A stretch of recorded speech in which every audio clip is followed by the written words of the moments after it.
Hello, welcome everybody. This is the Pulumi user group, New York City. Today is February 22nd, 2024. I hope I got that right. My name is Josh. I am a solutions architect at Pulumi with a focus on partnerships. And also presenting today will be Xiang Shen, who is a cloud customer engineer. So a little bit about the agenda. First off, welcome everybody. That's where we are in the agenda right now. Soon after this, I am going to give some quick intro to Pulumi slides to just give you a basic overview of what Pulumi is and how it works. And then I'm going to be doing a demo showing you how to import resources in bulk to GCP using some interesting trickery. And then after that, Xiang is going to demonstrate a microservice deployment on Cloud Run, also using Pulumi. And then afterwards, there's going to be some networking and hanging out.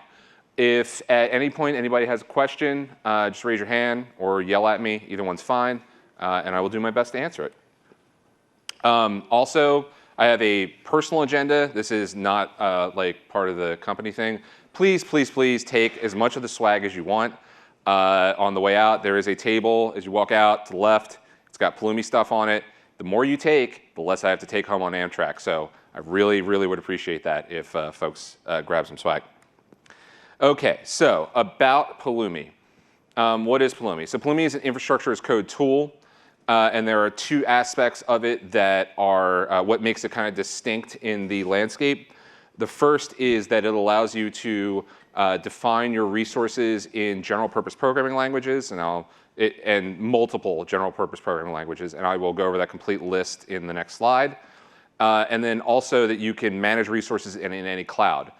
So for example, within a single Pulumi program, you can deploy a GKE cluster and then using our Kubernetes provider, deploy resources onto that cluster. So it's those two things combined that is what makes Pulumi unique. Now, Pulumi has two components. The overwhelming majority of our stuff is open source. So that includes like the Pulumi engine, the CLI, our policy as code engine, so on and so forth. And then there's also a free and managed SaaS called Pulumi Cloud that will, at a very basic level, maintain your state file and access to it, along with do secrets encryption and decryption. There's a lot more that it does, and I might have time to show some of that today, but at a very basic level, it manages your state file and handles secrets. Okay, so infrastructure as code in any programming language for any cloud. That is the company line. On the left side, you can see here, these are the languages that we support. So we support Node.js, Python, .NET, Go. Java is in preview, and you can even write Pulumi programs in YAML. And then within each of like some of the platformy things, like you can basically use any language that's supported on the platform. So for like .NET, if you want to write Pulumi programs in F#, you can definitely do that.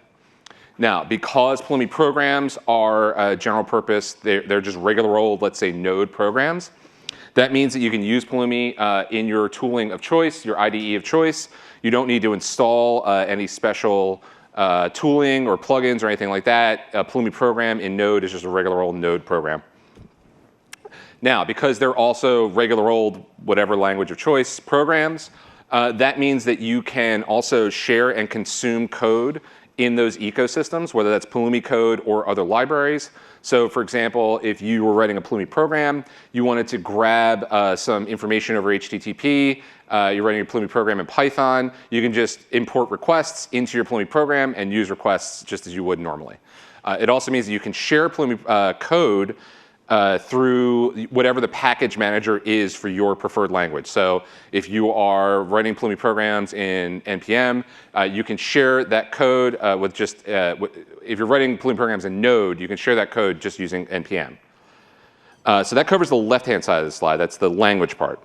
The middle part of the slide is the sort of any cloud part. So as you can see, we have 150 different cloud and SaaS providers that you can manage resources with using Pulumi.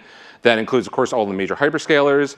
We also have some really popular providers that are like Kubernetes, our Docker provider, and then a long tail of like SaaS providers like GitHub, GitLab, Datadog, New Relic, et cetera, et cetera. So like you can really manage all of the resources for your workload using one tool. And that's and when you are writing Pulumi programs, when you're using multiple providers in a single program, that's when you're really using Pulumi well, and you're going to experience like why it's such a useful tool. Okay, so quick comparison of Pulumi to some of the other tools in the IC landscape. First off, so Pulumi allows you to use general purpose programming languages as opposed to a DSL. When it comes to resources, again, it can manage resources in any cloud. It's not bound to any particular cloud provider. The deployment model is very similar to Terraform in that when you are running a Pulumi program, the API request, for example, to the Google Cloud API, that is originating from the machine on which you're running Pulumi. So if you're running Pulumi on your laptop, it's coming from your laptop to the Google API. And that also means that like there is no intermediate service where you're like, synthesizing to some intermediate format and then submitting to some central service like you would in CDK, for example.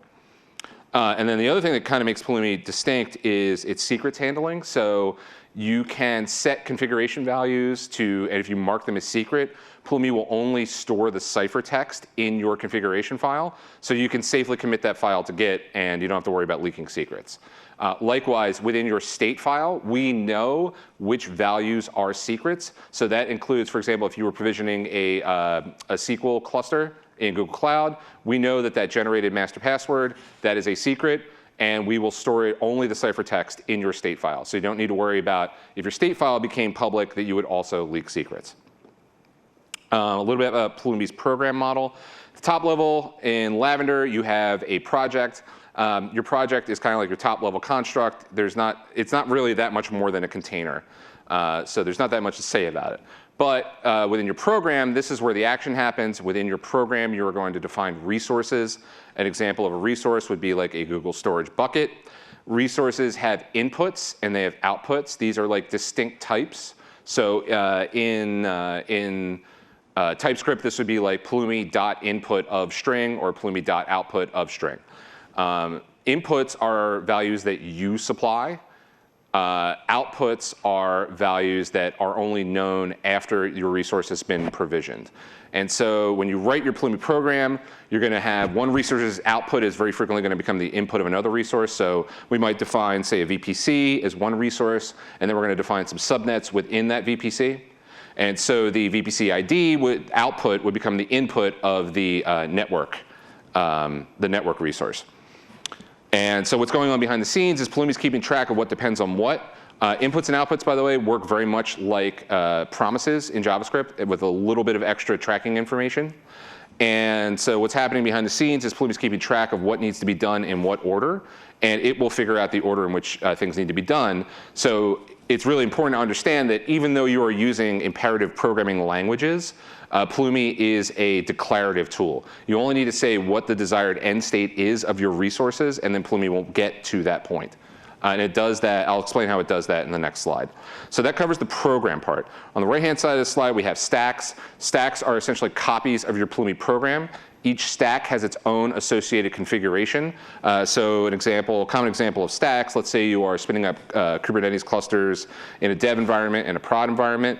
You might want to add some configuration to your dev stack that says, I want less nodes or less powerful nodes in the dev environment than I do in the prod environment. And then you can read those configuration values in your Pulumi program, because Pulumi knows what the current stack is that's executing. And so if you can use the Pulumi SDK to read a value from your config file, and it will read it. And you can also mark them also as required or optional. Okay, so a little bit about the physical model. This is what happens when you run a Pulumi program. Your Pulumi program here is going to send signals, let's get deep with it, over gRPC to the Pulumi engine. The Pulumi engine is essentially the CLI. So you're going to say, I want a bucket with these properties. The Pulumi engine is going to do a diff against your state file, which is by default stored in Pulumi Cloud. That's our SaaS service. And it's going to do a diff between what it has in the state file and what you have registered as your desired state, and it's going to figure out what do I need to create, read, update, or delete, in what order. And then the way it does those things is through the Pulumi providers. And so, for example, in this diagram, we have the Google Cloud provider and the Kubernetes provider. But again, there's 150 of these. So again, you can mix and match resources between all these different clouds in one Pulumi program. If you have not yet done so, please do create a Pulumi Cloud account. It is free for individual use forever. If you are learning Pulumi Cloud, if you're learning Pulumi, this is the easiest way to do it. So there's really no downside to getting a Pulumi Cloud account for learning purposes. If at some point in the future you decide that you might want to adopt it on an organizational basis, you can create an organization in the Pulumi Cloud UI, and we'll give you a 2-week free trial of like all of our enterprise-iest enterprise features. And again, we don't ask you for a credit card in either case. So that, again, if you are, I'm not just saying this as a representative of Pulumi, it is by far the easiest way to learn, because then you don't have to worry about managing access to your state file or maintaining secrets, encryption, decryption for yourself. A little bit, so if you've already done the basics and like you're comfortable using a Pulumi program, writing a Pulumi program, you're like, where do I go from here? Well, we have some pretty rad advanced features that are like particularly attractive, I think, for platform teams. So that includes, so we have an automation API. What that does is it basically flips the dependency and allows you to embed Pulumi in a regular old Node program. So normally if you're running a Pulumi program, you're gonna run Pulumi up. Right, you're gonna invoke the CLI. The CLI is gonna find your code. But with Automation API, it flips that dependency, and so you can make your own CLI programs that run Pulumi within them, if that makes sense. So what do you use that for? Well, your platform team, for example, can make their own CLI tools that would allow like your app team to spin up ephemeral environments and tear them down. It's very, very powerful and a very, very cool thing. We also have a policy as code feature that's like super rad. By the way, Automation API, open source, policy as code, open source, Pulumi ESC, open source, but does require Pulumi Cloud. Deployments is part of Pulumi Cloud. Anyway, I'll mention this again as I go through the things. So our policies code engine essentially allows you to write validation functions against resources in your Pulumi program. So you can look at the attributes, say, of your bucket and determine whether it complies with your organization's tagging policy. And you can write those in Node or in Python. And the cool thing is, because it all works through the magic of gRPC, you can have policies written in any language work against a Pulumi program in any language. Because again, it's all over gRPC, so there's no like direct interaction between your Pulumi program and the policy engine. Pulumi ESC is a command line tool that will allow you to bring down dynamic and static credentials and integrate and bring them down. Either it'll port them directly to a Pulumi program or as environment variables. So this is like a really useful security mechanism. So you can like set it up so that it will, for example, pull down Google Cloud OIDC credentials, temporary credentials, and then you can use those to like run Pulumi commands directly without having to go to the cloud provider or run gcloud command line commands. Pulumi deployments, we have a managed CI/CD that's part of Pulumi Cloud, and then we also have a GitHub app that's pretty dope that will give you preview output and PRs. And then we also have a Kubernetes operator that you can point at any Flux source, and it will do its thing if you want to run Pulumi in a GitOps type of situation. Okay, but for the topic of today, so we're going to talk about Pulumi import and Google Cloud. All right, so what does the Pulumi import command do? It's a CLI command primarily. It allows you to bring resources under Pulumi management that have been created through whatever. It could be ClickOps, it could be a different IAC tool, whatever. But it will allow you to bring, it does two things. It brings the resource into your state file, right? So it will be managed by Pulumi thenceforth. And it will also output all of the code that you need so that you don't have to like hunt and peck to figure out what all the different attributes are, for example, of the bucket that you imported. And when you run the Pulumi import command, it requires 3 things. It requires a resource type identifier. So an example of that is this GCP container cluster. It needs a logical name, so that's the name of the resource in your Pulumi program. And then it needs an identifier so that the Pulumi Google Cloud provider can query for the attributes of the resource. Does that make sense? Everybody following so far? Awesome. So you can run it on a resource by resource basis on the command line. So you can just pass those resources. You can run it in batch. That's what we're going to be showing today. So there's like a JSON file format. I'm going to show it to you, so you don't need to worry too much about the details. But you can basically go Pulumi import and then point it at a file. And then there's a third option that I just want to mention. This is for like very, very delicate surgical imports that you're not trying to do in batch. You can actually declare the resource in your Pulumi program and then add an option to the resource that says, I want to import this. It's kind of a niche thing, but if you're trying to do like a very, very surgical import, this is a decent way to do it. So I mentioned that the resource and the type name, they are obviously specific to each resource type. So in some cases, you might use one form of ID and another you might another. So the Pulumi registry, those are our detailed API docs. And at the bottom of any registry page, it will give you the instructions for import. And so here you can see this example. This is like how you import a GKE cluster. So this import section is what you want to look for in the Pulumi registry. All right, so the Google Cloud specific thing that I'm about to show you, this is based off of a blog post that I published in the Pulumi blog. That's where this QR code will take you. So if you want all of the details, that will be in that blog post. And I explain it, I think, pretty clearly step by step, if I do say so myself. So how does this Google Cloud account scraping process work? So just to set up the problem, a very, very common thing. So I've done like a lot of demos for different system implementers, in other words, like consultancies. And every time I get asked, yeah, so we're coming into a client, they've been doing ClickOps, how do we get out of this? And so this technique is designed to solve that problem. So what we want to do is we want to look at some Google environment. It's actually a project, I guess, not an account necessarily. But we want to bulk import everything that is in a project into a Pulumi stack so that we can start managing these resources with infrastructure as code. So that's a 3-step process. The first is that we use a tool that is an open source tool made by Google called Config Connector. What Config Connector does is it will scan your Google account and it will turn everything in that account into a Kubernetes custom resource definition. And I'm going to show you what the YAML looks like for this. Then in this instance, we run a Python script that I wrote that will take that config connector.yaml and translate it into the bulk import format for Pulumi import. And then finally, we run Pulumi import, and then our resources are now under Pulumi control. So let's go to demo time. Let's take a look at this code. First off, for the folks, is this readable, or do you need it bumped up a size?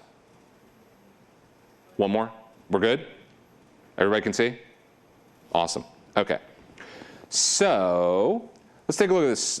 So first, let's look at the config connector output. So here's a great example. Here's a storage bucket. This is the output from config connector. There are a lot of resources in the project that I scanned. I kind of wish on second pass that I had like something a little bit smaller in scale to work with. So for that reason, I can't actually run config connector for you live because it takes like 15 minutes to do its thing against this environment. But this is what it looks like. So you're going to get these custom resource definitions. They each have a distinct type. Right? So what we're going to do is in our Python program, we just need to map each one of, say, like this storage bucket. Let's see. So this would be : bucket. Right. So we're going to need to map, for example, this Kubernetes resource of type storage bucket, API version, blah, blah, blah, blah, blah. We need to grab, again, 3 attributes from it. We need to grab its type. So that is a Pulumi specific type. We need to give it an ID. The ID is always going to be somewhere in this resource. Very often metadata.name, but not always, I have learned. And then we need to grab an ID. And again, the ID and the name are typically the same, except that for the ID, we often need to tack on some sort of prefix to it. It might be the project, it might be the region, et cetera, et cetera. OK, so this Python script will turn this into this import here. We can dive into that a little bit. How are we doing for time, by the way? It's 7:01. When am I supposed to be done this? At 7? OK. I'll go fast. All right, so we parse some arguments. And then basically, we're just keeping a map. We're essentially keeping a map. So this will not, by the way, map every single type. I tried to get a wide sample so that it would convert everything or nearly everything that's in the particular project against which I ran it. But it's not that hard to extend this code base. And by the way, this is open source. You can find it on GitHub. It is also, by the way, linked it's linked in the blog post as well, but this is it. It's Pulumi import Google Cloud account scraper. So that's where it is. So again, basically we're just mapping stuff. Every once in a while we're going to have to supply an extra function in order to, because it doesn't follow like the standard pattern, but there's also kind of like a default method to computing the ID, because a lot of the IDs that are required by the Google Cloud provider follow a very, very standard pattern. OK. So when we run this, where are we? We need to be in config. All right, so if we run this, we give it an input file, an output file. It runs pretty quick. It will skip stuff that it doesn't have a resource, a mapping type for. It gives you a summary of what it did skip. Again, if you want to submit a PR, I will gladly review it. It is not very hard to extend this. It's pretty simple program. So once that's done, I'm going to move into my infrastructure directory. So this is where I have a sample Pulumi program. It is get ignored because I use this for demos and don't want to commit it by accident. So what I run here, so I have my Pulumi import.json. That's what you see in the top half. That's all the resources we want to import in batch. So then I can run, let me just make sure I have this configured correctly. Yes, OK. I always forget to set the project. So we can run the Pulumi import command. OK. Let me make this a little larger. And let me also give it max. OK. So what we're doing here is we're saying I want to import. I'm using a JSON file as my input. The -y skips the preview, so it'll execute a little bit faster. And I want to put it in my dev stack. And then I want to take all the code that is generated after I run the import command and put that into my index.ts file. All right, so we run this. It's going to give us a preview, and then I think it's going to automatically approve it. As you can see, there are a lot of resources. And this takes about 4 minutes to run. So first off, are there any questions? Yes? So you were talking about state. What exactly, where are you going to, oh, sure. Where exactly you can keep it? So it's Terraform, it's a GCS bucket, for example. So what, in your case? So by default, Pulumi will store your state file in Pulumi Cloud. And it manages access to that via your Pulumi token. Now, at our higher paid, so it's free for individual use forever. When you upgrade to a paid plan for collaboration, you can you can issue tokens at different scopes. So they can be like individual, team, org, even for like automated accounts. There's a lot of different token types, and there's like different RBAC settings you can have. If you are doing this yourself, you'll never have to worry about permissions because you're essentially admin in your own personal Pulumi organization. Now, if you want to, we have what we call DIY options. So for each of the major hyperscalers, you can store your state file in their object store, and you can use their encryption decryption service for secrets management. Because the secrets backend does not actually store anything. All it does is encrypt the value and give you back the ciphertext. You can also use Vault, by the way, for secrets. Because again, Vault also has that capability of encrypting and decrypting as a service. All right, so this is doing its thing. Because I think I am over time, I'm going to jump a little bit in the future, and I will take you to Pulumi Cloud. So Pulumi Cloud does a lot of stuff, and I'm not going to really get into too much of it. One of the things it does, though, is when Pulumi Cloud is your back end, it captures all of the command line output. So you know who did what and when, you know the history of your stack, you even know the stuff that failed. It also gives you a list of all the resources. Many of those resources, by the way, have links to open them in the console. They're not all supported, as you can see, but a lot of them are. So, yeah, so when this is all done, where is that at? Yeah, there we go. So, fast forward a few minutes in the future, this is exactly what the command line output would look like. Blah, blah, blah, blah, blah, lots and lots of resources, lots and lots of our pre-sales folks not necessarily running Pulumi Destroy, and hopefully not running up on too big of a bill, although we did recently get a Series C, so yay. Yeah, so it will import your 337 resources into your stack. And it will also, again, generate the code that has all of the resources filled in, which is index.ts. And I'm going to, oh no, right, it's not going to output that index.ts until it is done running. So if anyone has another question, now would be a great time to help me kill some time. Yes? So, I'm sorry, I'm thinking of the question. But in case of the Google clouds and the Pulumi clouds, so is there a relationship between user accounts? So all Pulumi Cloud is doing is storing your state file and managing secrets as far as the interactions with the CLI go. The Google Cloud provider is just a binary that is installed on your machine in a particular directory, and it's got a gRPC interface, and then we generate SDKs in each of the languages that we support based off of that gRPC interface, if that makes sense. No, I think my question is more around how you separate access for different type of users, developers versus ops versus security and so on. Yeah, so you can set permissions so I'm not super up on all the different granularities of permissions, but you can essentially say that this user has full access to the stack. They can do anything up to including destroying the entire stack if they wanted to. And then again, there's different scopes that are available in Pulumi Cloud. I'd have to refer you to the docs on that. But also, if there's a particular detail you want to know, just follow up with me later on today, or I can give you my email for the detail. But yes, there are different. There's RBAC, and then there's different granularity of different tokens. Yeah.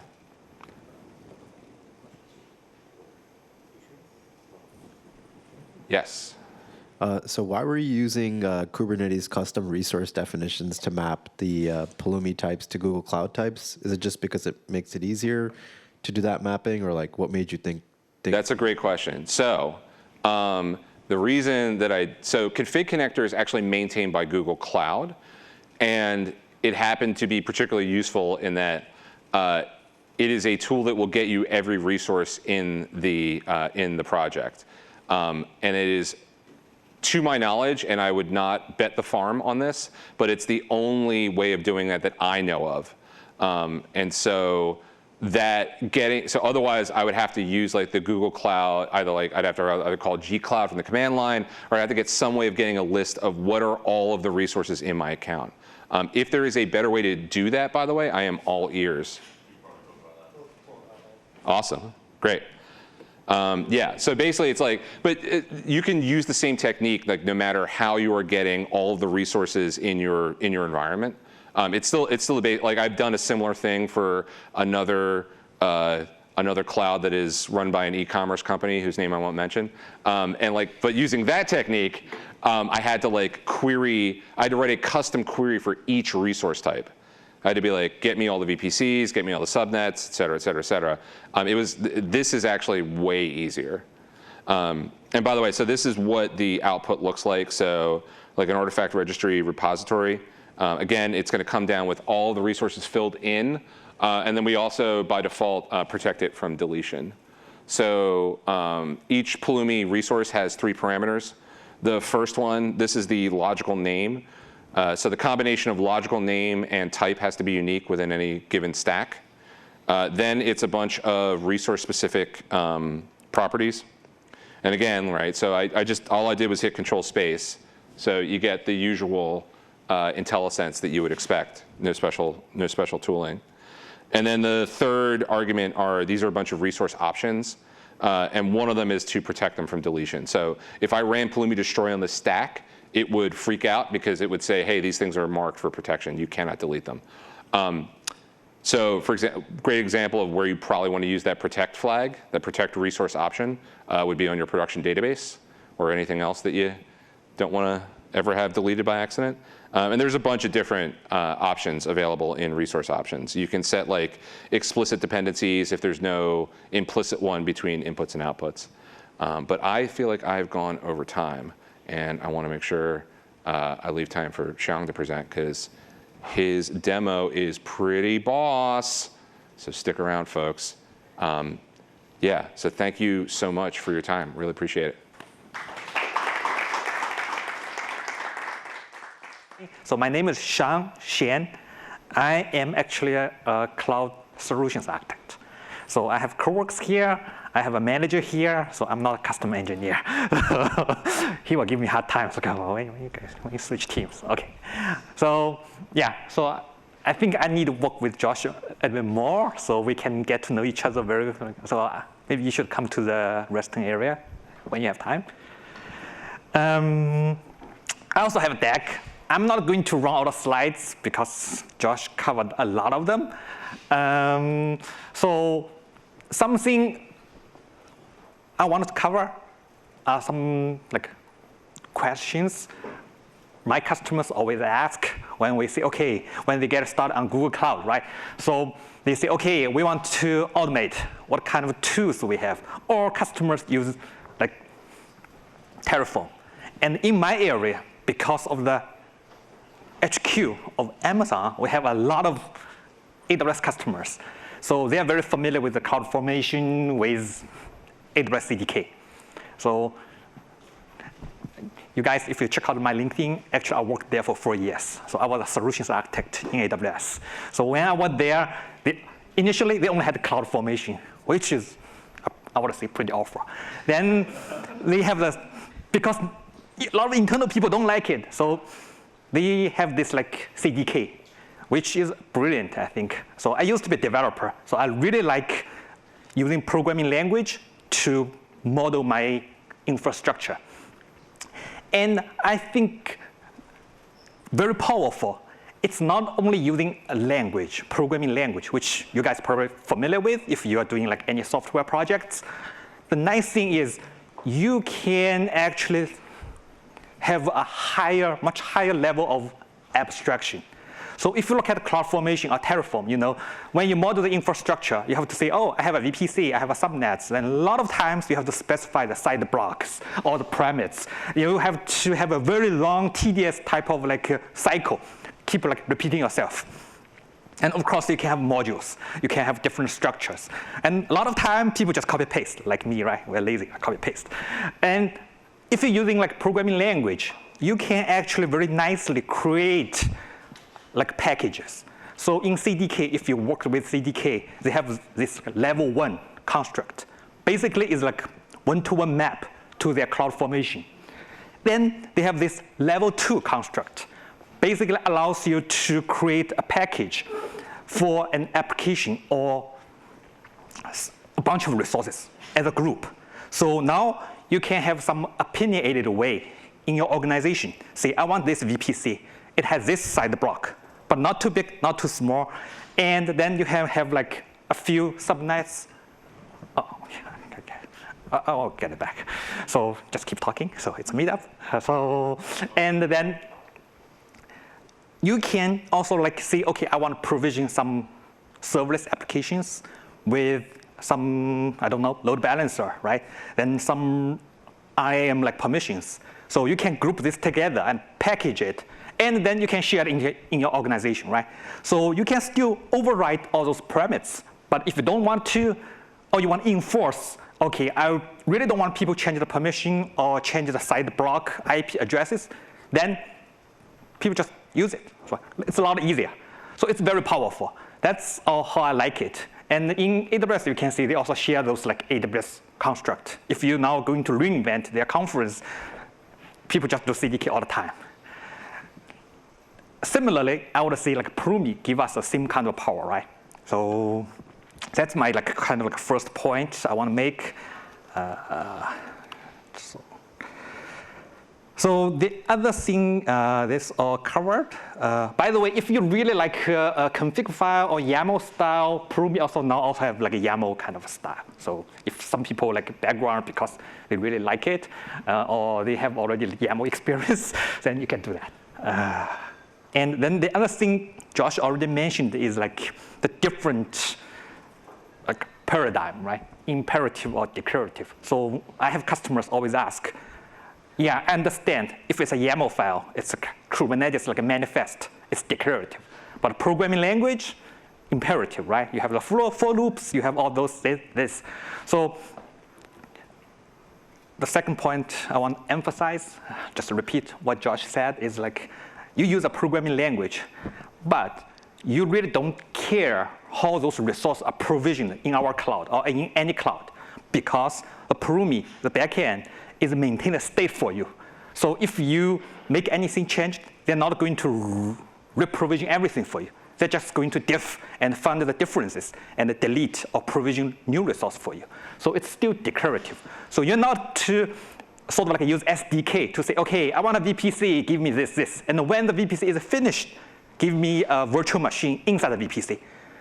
In Pulumi, or like CDK or those type of like programming language model, you have a VPC, then you say, okay, I want a VM, just use this VPC. Then that's it.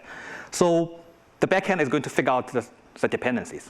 So it's like, okay, the VM is supposed to into the VPC, but the VPC is not there yet. So it's going to provision the VPC for you. Then when it's ready, then you're going to have the VM. Then initially, when I use it, it's still have some caveats, right? Because it's a resource model. Sometimes the resource is not available. Then the dependency is not clear. So you sort of have to claim the dependency. So I can show you in the demo, and sometimes you have to say depends on some resources. So you still have to like figure this out. And sometimes you want to use, like for example, you provision like a load balancer. Then you have like any cast IP address. You want to use it. You cannot use the right way. You have to like sort of like wait until it's provisioned. So those type of things, as Josh mentioned, it's sort of like a JavaScript like promise, right? It promised you. Then in the future you can use it, but right now you cannot use it. So that's something you have to be careful as well.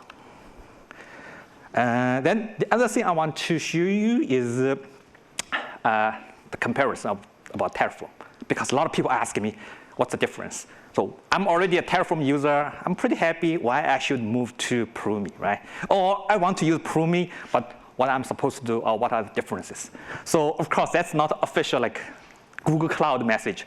That's just internally, I worked with some coworkers. We came up with this page, right? Josh might disagree or have some different opinion, but overall, it's just for Terraform, you're basically using a domain-specific language called HCL, like HashiCorp configuration language, to do the work. It's not a very difficult language, to be honest with you, but it's still sort of like a config file. So if you want to use like for loop conditions, now you can. Actually, they add those features. But it's kind of awkward. It's not like any programming language. Then if you want to use some functions, they have some like built-in functions you can use. But you cannot really define your own functions. Now they do support something called like CDK for Terraform. Basically, they partner with AWS, came up with the idea. So similarly as the AWS CDK, for CDK for Terraform, they are going to synthesize into Terraform code. Then from there, they're going to provision the resources. Similar as like AWS CDK, you synthesize to CloudFormation, then you provision. And of course, some like very subjective, right? Lack of documentation. My complaint is like, I look at it up. A lot of examples are for AWS, not for Google, right? So I guess we have to work together there. And then some documentation, like it's not very clear. Then I have to look at a Terraform document.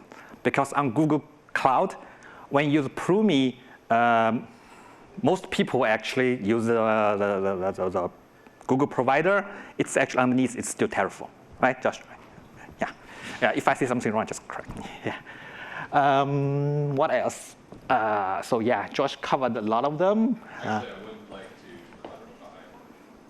would like to clarify one point.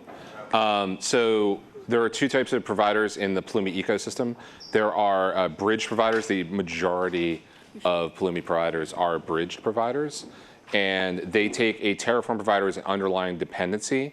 However, Pulumi does not use any Terraform core code, and therefore we're not subject to any of the restrictions of the BUSL, because the providers themselves are typically like Apache or NPL or whatever.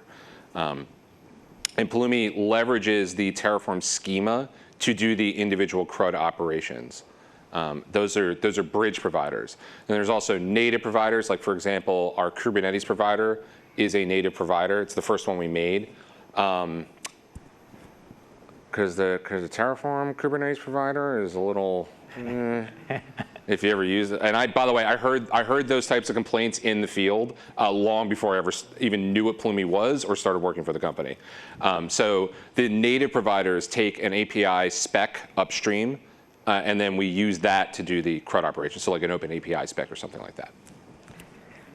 Thank you. So any questions? Yeah, go ahead.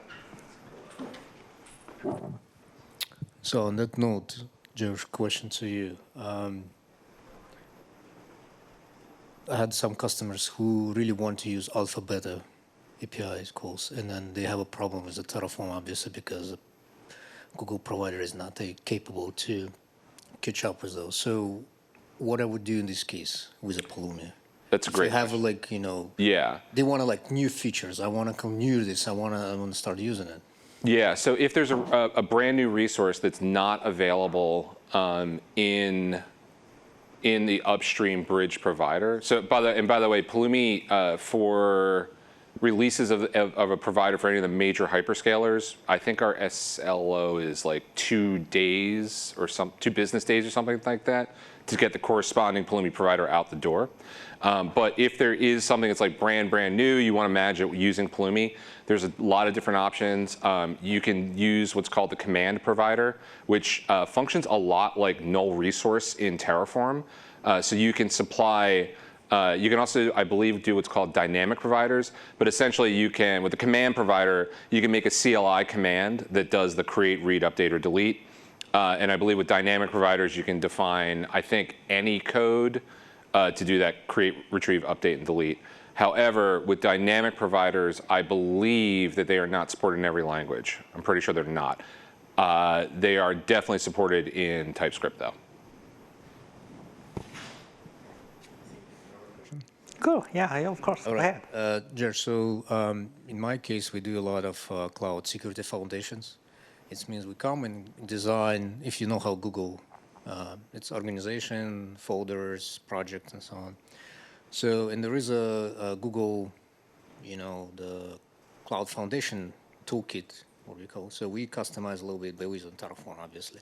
So do you have already something like I can come and build a whole organization, folders, projects, IAM, whatever else, and, you know, I would have to check the docs, but I vaguely remember that most of my experience is in AWS, and I vaguely remember being pleasantly surprised that it seemed like you could control more of those resources. But if you give me a minute, I'll get back to you on that because I'll look it up in the registry.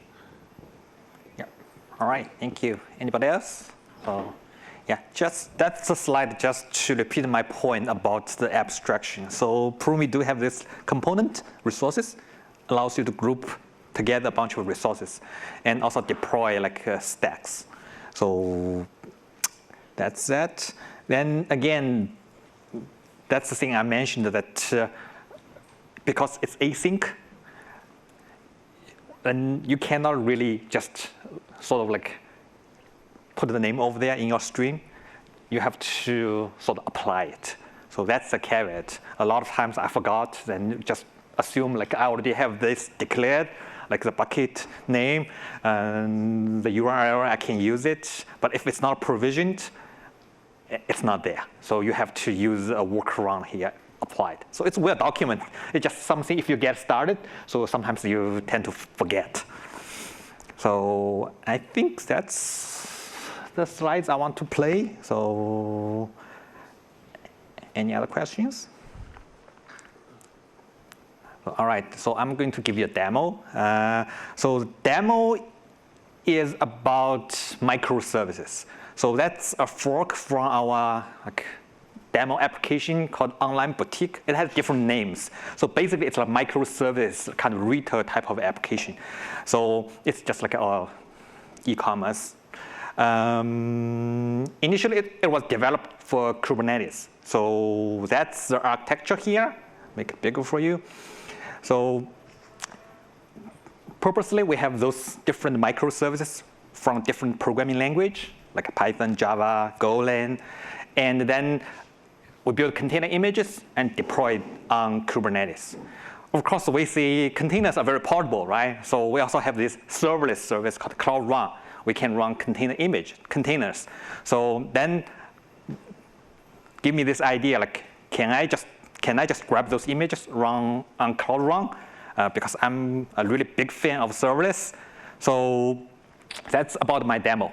So the demo serves like two purposes, which is sort of like proof of concept. You can grab a container running on Cloud Run with a bunch of microservices. Then the other purpose is like, yeah, I probably can automate it using infrastructure as code. Pulumi here. So that's the fork of my repo. So I have a service here. And actually, I also tried the CDK for Terraform. Then if I bring up, then if you look at a timestamp, it's like 2 years ago. So I tried a long time ago. Then a few days ago, I tried again. Surprisingly, with the new version of Pulumi, it still works. I don't need to change any code, which is nice. Tried it for CDK for Terraform. It's still in the early stage. Of course, it broke very badly. So I didn't even bother to fix it up. But anyhow, so just want you to know. So the point is like Pulumi is very stable. So okay,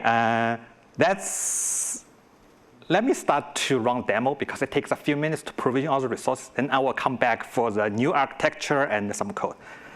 So I have this.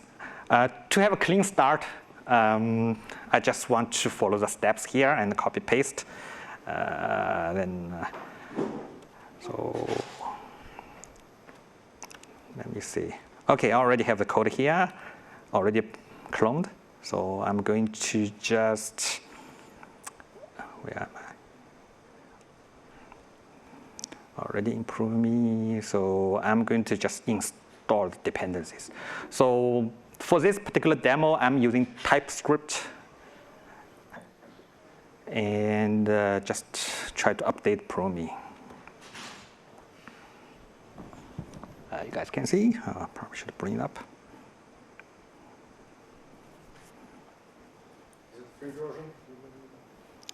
Yeah, I'm using the open source like Pulumi. Yeah. I'm not using the Pulumi Cloud backend, just so you know. So I want to show you Pulumi version. So that's, I believe, the latest version, 3.107. So I'm going to use a clean project. I have to set up the environment. So that's the project. You can see up top here, that's my demo 3. That's my clean project. So like that's the bucket for object store. There's nothing over there, right? It's clean. And I'm going to provision some Cloud Run service.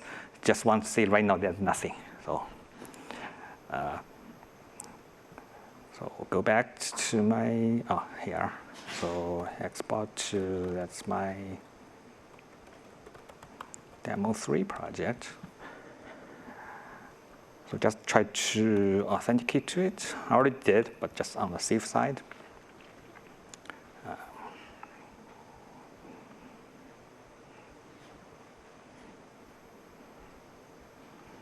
That's the authentication piece. So here you can see I'm just basically create a bucket in our object store and use it as backend. So you can see like after I make the bucket, I'm just logging to it. So if you're using the Pulumi Cloud version, you also have to log into it. Then there's some authentication goes on. So after doing that, let me clear it. So I'm basically like initialize like my dev stack. So you can have multiple stacks for your different environments.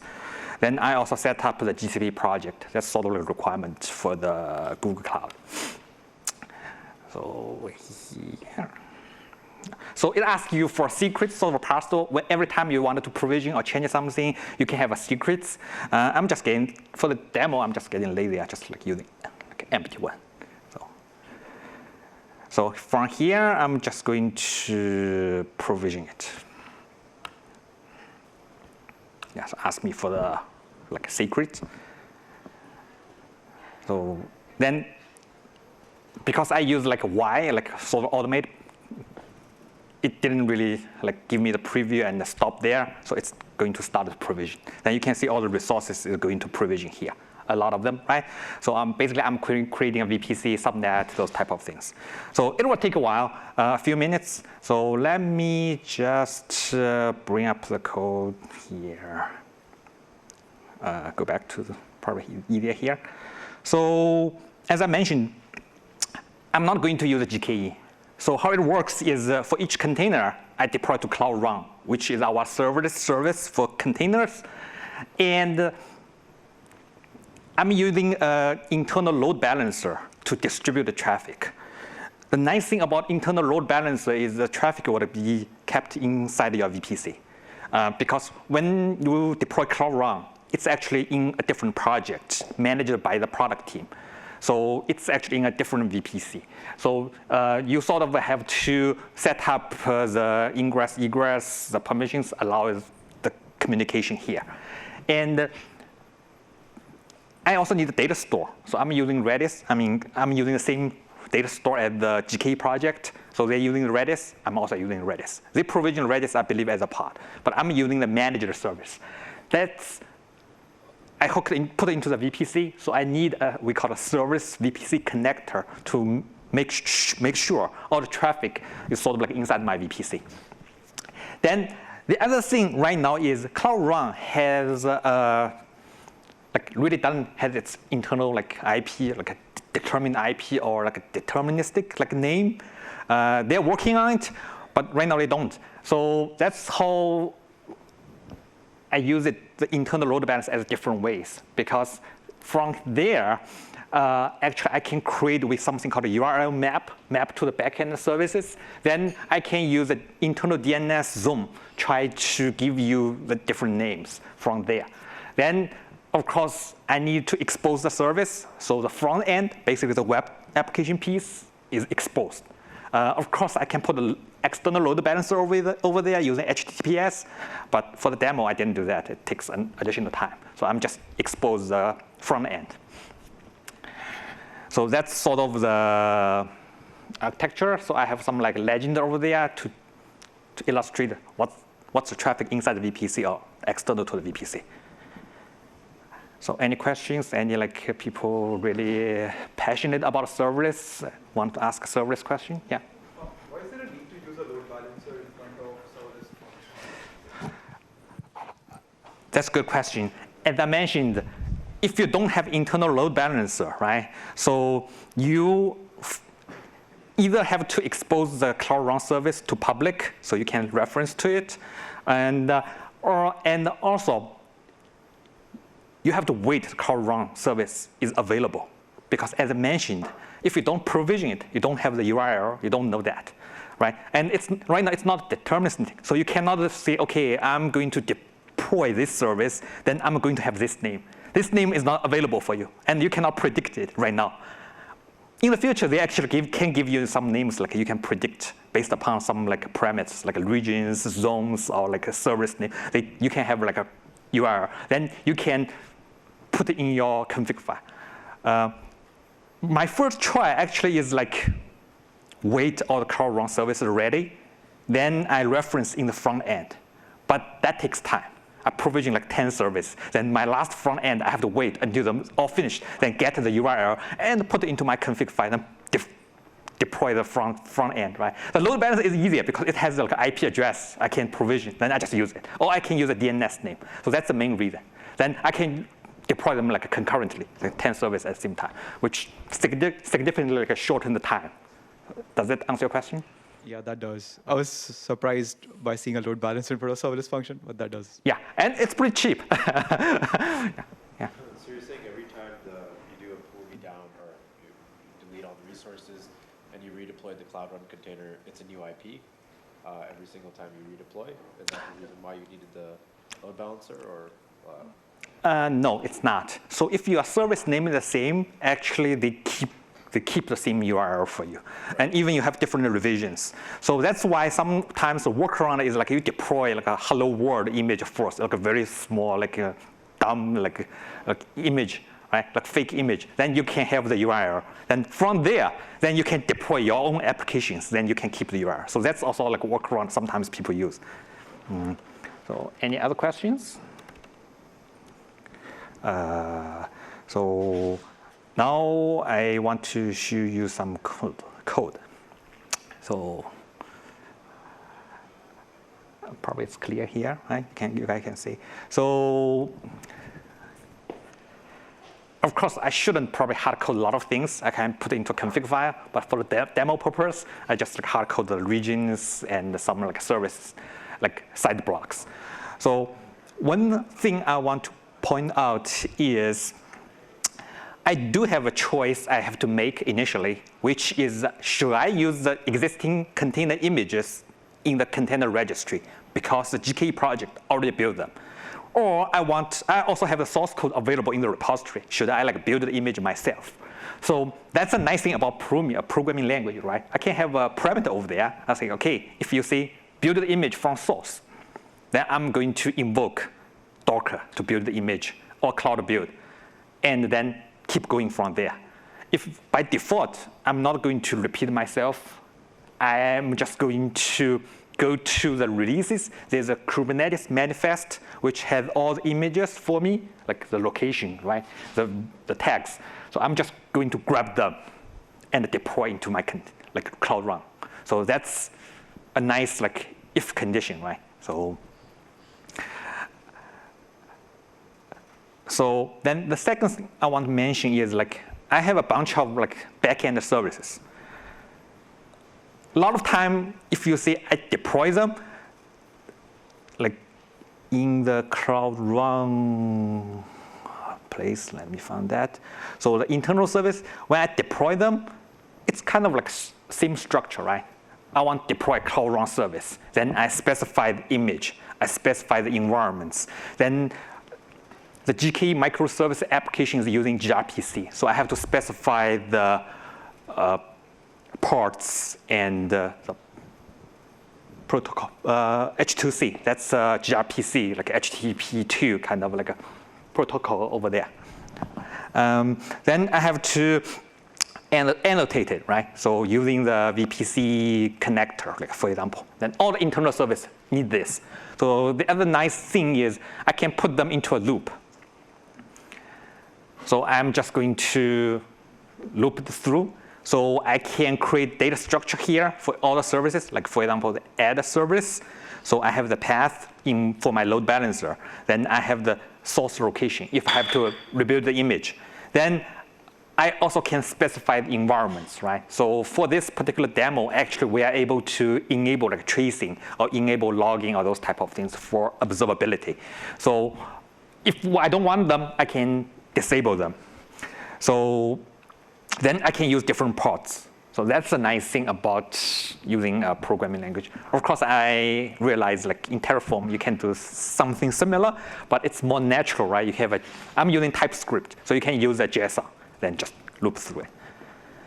Then the other thing I want to mention is for any new Google project, before you deploy the service, you have to enable the API for most of them. We do have some default enabled services, but some of them we don't. So you can enable the service. And then when you delete, like Pulumi destroy every resources, you probably don't want to turn off the API. So you can say, okay, retain on delete, right? So even though you destroy the stack, they're still able. Then when I deploy something like private zones, I actually depend upon the DNS service is available, enabled. So here I am just using like depends on. So that's the thing I talked about, right?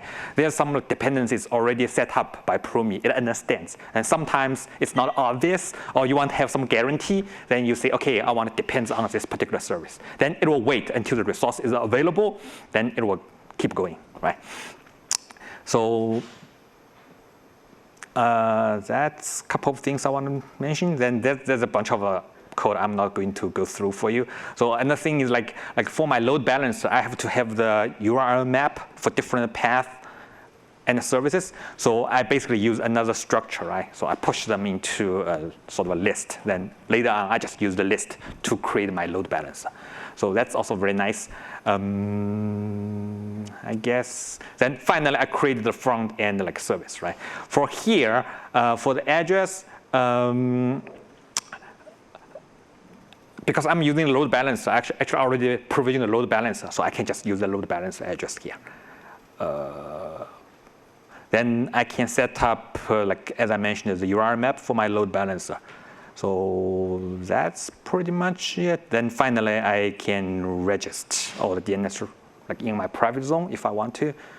So let me go back. So it's already done. So it takes, like you can see, 6 minutes and 29 seconds. So I do have this output. So let me copy paste it. Go back here. So of course, for microservice Cloud Run, it has something called a code start, right? The first time it brings up, it has to provision the resource, then download the code. But it's still pretty fast, you can see. So I can click into it and add to cart, then different cart service, different checkout service, place and order. So that works, right? So, and then if I go back to my project, if I refresh here, then you can see all my Cloud Run service just got a provision, right? So that's the front end. Then all the other services, I'm not sure you can see it clearly, but it's like all internal. So I can see like I don't need to enable authentication because it's all inside my VPC. Then they're using gRPC, right? So of course, if you want to enable authentication for each microservice, then you have to do some additional work, for sometimes in your code. Then if I go to cloud storage, then you can see I have a bucket over there, which keeps my state file for Pulumi. So if you're using Terraform, you can do the same thing, right? You can have a bucket as your backend. So that's it for my microservice Cloud Run demo. Any questions? I do have another demo I really want to run, but I'm not sure I have time. And it's like about like how you can convert some Pulumi code, Terraform code to Pulumi. You guys want to see another demo, or you have questions, or you want just have some more drinks? I'd like to see the part where it builds a Docker image and pushes it to a serverless function. In the code. Oh, you mean like build the Docker containers? That takes time because I have to build all the Docker images, and then usually I have to build them like each containers on my like laptop and push to the registry. So I would rather not do it. I mean, that's not much new. You just build a thing, you put in the registry, then you get the registry like a URL, then you just pull it back. So that's, I can share the code, so you can look at it. Yeah. Then again, you have to have the doc daemon running, right? All the tooling on your laptop. Or you can use Cloud Build or some other, like Jenkins to build the image. But the idea is like, yeah, you build. Sorry about that. So.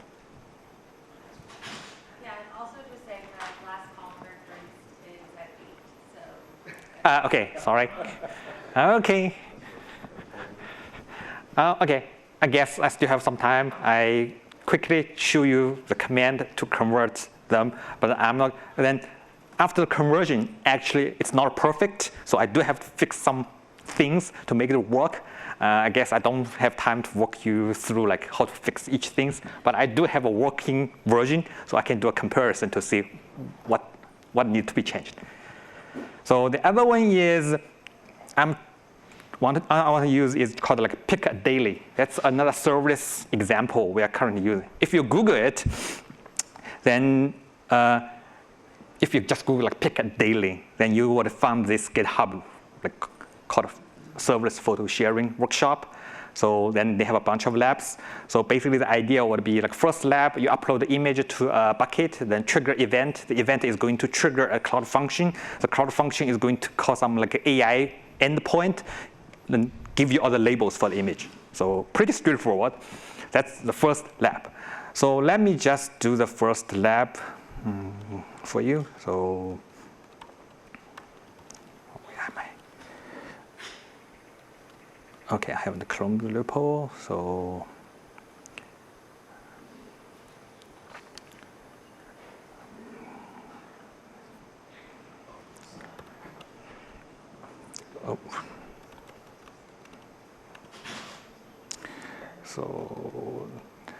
so you can see we do have some Terraform code here, lab 1, lab 2. Like if I do like a Vim, then you can see.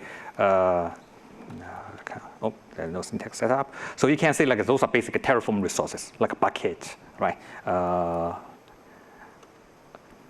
So then I do called convert. So I already have the command in my history. So basically I'm just going to convert from Terraform. I can specify different language. This time I want to show you the Python code. So it's going to convert. So give me some warnings because it doesn't understand everything from Terraform. So now I have the Pulumi here. So then I'm going to create a virtual environment real quick. So make it clean. So all the dependencies would be installed on locally. So I do env activity. So then I do a pip install. So basically, I install the dependencies.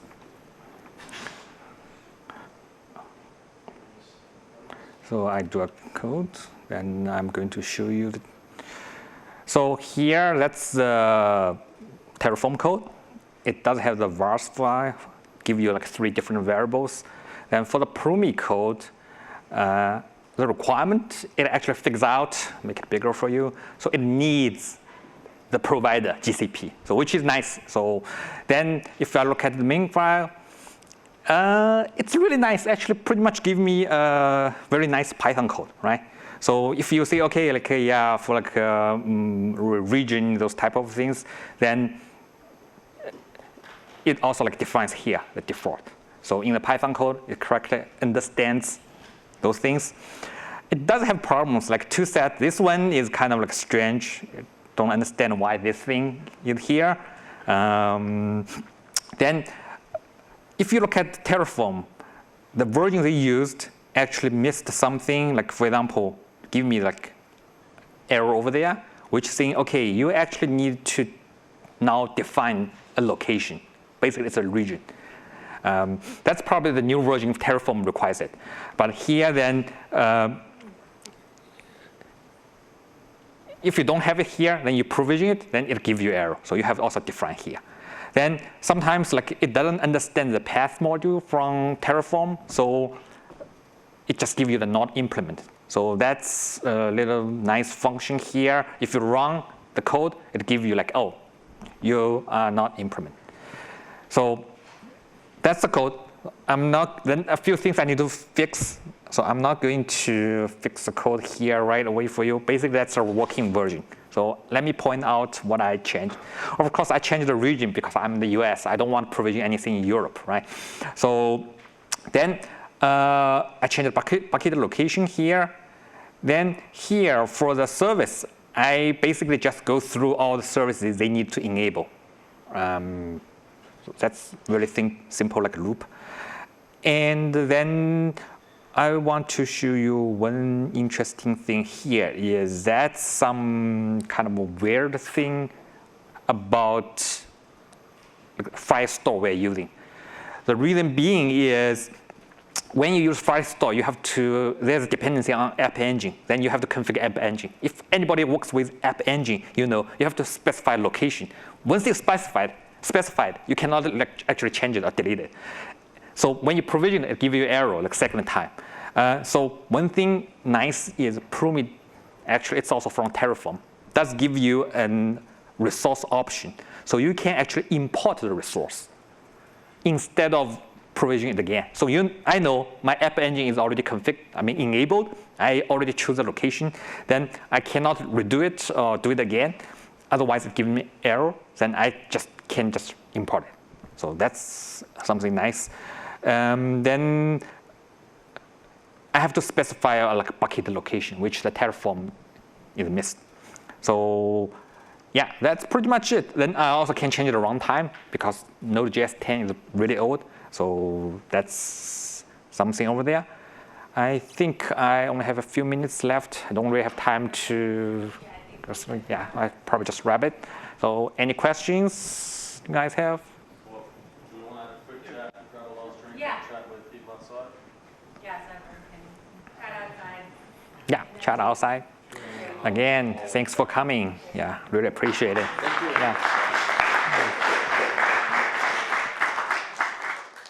Coming, everybody. We're probably going to do another one of these in. Seems like we're doing them about every 3 months. So yeah, stay tuned in the spring.